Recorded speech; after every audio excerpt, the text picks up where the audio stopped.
Today we're moving on to lesson 13. We're going to talk more about volume of prisms, and that can be all kinds of different prisms depending on what their base is. But do remember, prisms have rectangular faces or sides. Remember that pyramids have triangular sides and prisms have rectangular sides. We're also going to be looking at some irregular shapes and finding the volume of those. Okay, for our first question, we're looking at three different rectangles labeled here. It tells us that they are the bases of three prisms. So they're all rectangular prisms that we're dealing with. And if each prism has the same height, which one will have the greatest volume, which will have the least? So again, same height, which will have the greatest volume, which will have the least. And the second question asks if each prism has the same volume, so they change an aspect of the question here, which will have the tallest height and which will have the shortest. Take a moment, think about those two questions, looking at these three bases of the rectangular prisms, and go ahead and answer those questions. Okay, hopefully for the first one here, when it tells us that they all have the same height, remember to find the volume of, find the volume of a prism.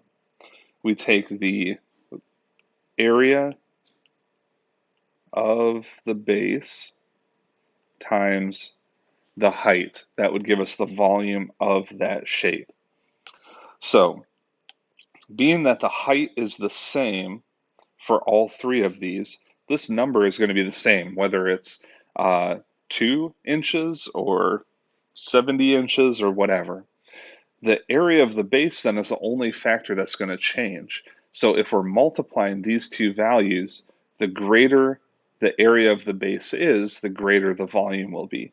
So looking at this, the greatest volume is going to be the base that has the greatest surface area. That would be figure C here. Then, and I'm sorry, but you can't see it clearly on your picture. This is actually divided up into square units. So we have, I should have done this first.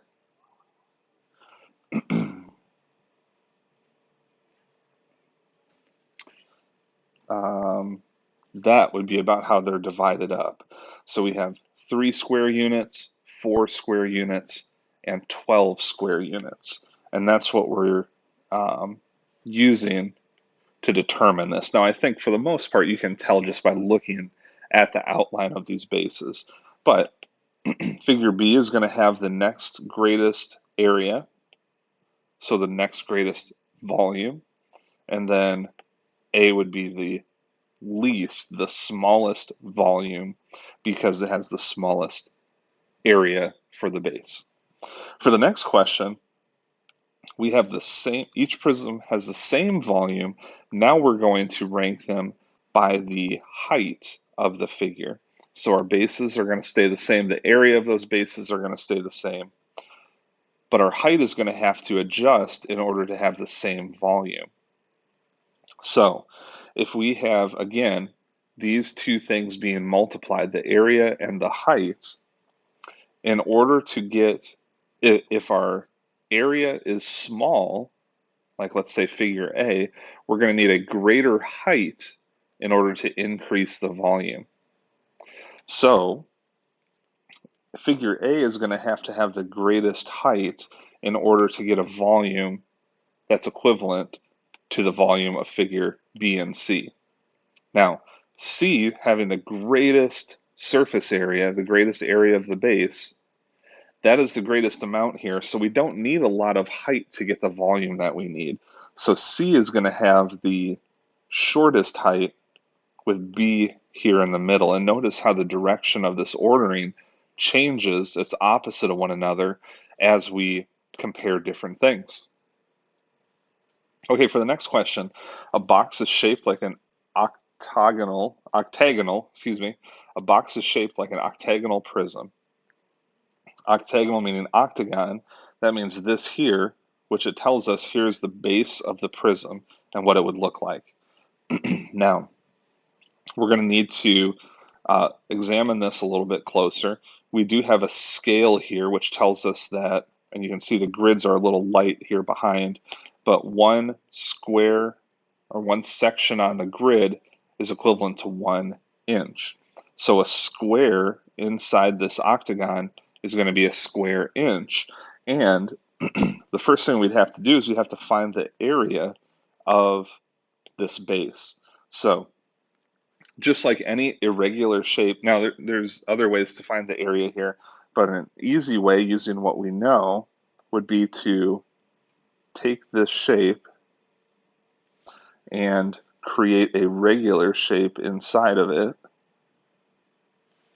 This makes a 5 by 5 square, so that would give us an area of 25. Then on each of these sides we have 3 full squares.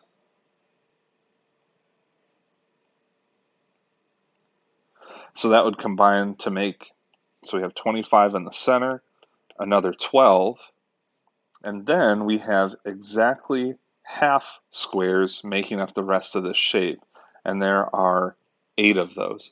8 half squares is going to, 2 half squares would combine to make a whole square, so there's going to be a whole square in each of these corners for an additional 4 square inches.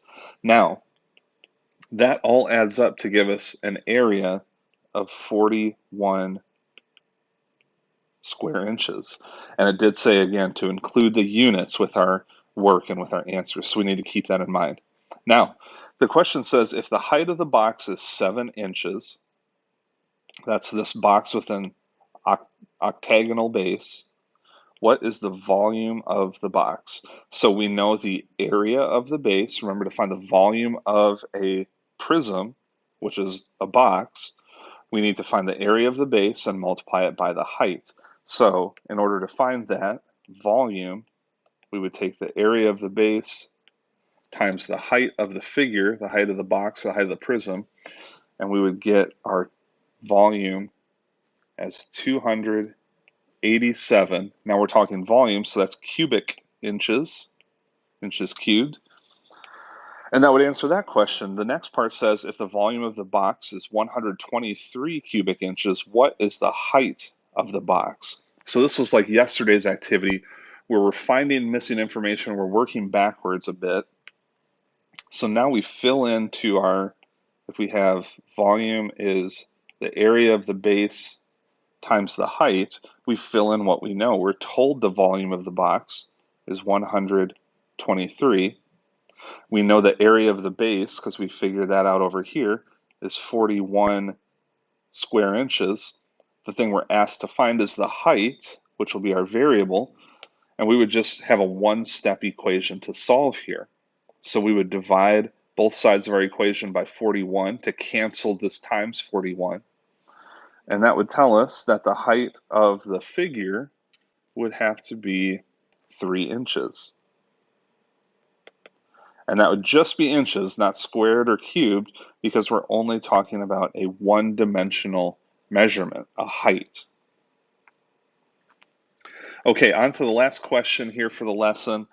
We have a house-shaped prism created by attaching a triangular prism on top of a rectangular prism. So triangular prism I can see would be the roof of the house. The rectangular prism is going to be the living area of the house. Think about what the base would look like and what the dimensions are. All right, now it gives us a hint. It's not sitting on the base. So this house appears to be sitting right here on this rectangle. But if that were the base, that would mean in a prism that this rectangle would continue in layers, in stacks all the way up. But the shape changes here at the top with this triangular prism. So again, this is not the base. Let's identify the base because we're going to need to find the area of it. And that base is going to be right here. So we have the triangular base, and if we were to slice this triangular prism into slices like this, we'd have all the same triangles stacked on top. We're going left, right to left here. And then we're going to call this the rectangular base for the lower portion. And this is going to have this area extended the height of the prism. All right, let's look at what's being asked here. So first we need to find the area of the base. That would be talking about the entire base of this shape. This would be an irregular shape because we have two combined shapes that are forming this pentagonal shape here. That's our house. So let's work with the shapes that we know. If we want to find the area of the base, we need to find the area of this rectangle. Then we need to find the area of this triangle, and we're going to combine it. So we're going to take the rectangular base plus the triangular base, the area of both of those, to get the area of the base. All right, I can see here the rectangle has one dimension, that's 6, and now I need to know the other dimension, which is here and very difficult to read. So let me fill in that information. This is showing a total of 11, and we're not given a unit of measurement here, so just 11 units. It's also shown as this lower portion being 7. So to find the area of this rectangular base, I'm going to multiply my length and width, 6 times 7. So that would give me an area of 42. Then I need to find the area of the triangle. So the base of this triangle is 6 because that was the measurement down here below. The height of the triangle is going to be tricky. It's not 5. 5 is identifying this slanted edge of the triangle. And remember, the height of a triangle must be perpendicular to its base. So if this is the base, my height must go right here, perpendicular from the base up to the peak. That's going to be found right here. So that distance would be from this ending point of the rectangle, from that remaining distance up to the peak. If the whole distance is 11, the part that we don't need is 7, then I'm going to subtract that away from 11 and get a height of 4 for my triangle. So base of 6, height of 4, 6 times 4 is 24, but I only need half of that area. So the area of this triangle is going to be 12. Now combined, that would give me a total base area of 42 and 12, so 52, 53, 54, and that's square units. We're talking about area. Then we need to find the volume of the prism. Okay, finding volume of prism is easy. We just take the area of the base, multiply by the height of the figure. Remember, we talked about that being basically how many layers of this base are there? How many slices of bread was the example that we used. So this house shape, this pentagon, how many of those slices make up this whole figure? So we need to know basically how tall it is, and that would be this measurement here of 8. So I'm going to take the area of the base, multiply by the height, which was 8. Again, that's the height there. And that gives us a volume of 432 cubed units. All right, on to the back. This is more irregular shapes, and it's very, very similar to what we just did here with the house shape. So it's going to help you practice that skill, kind of pull together some of the strategies, some of the formulas that we've been using, and just combining that information to find the volume of these shapes. So if you look here, again, we have another kind of house shape. Identify what kind of shapes we're looking into here.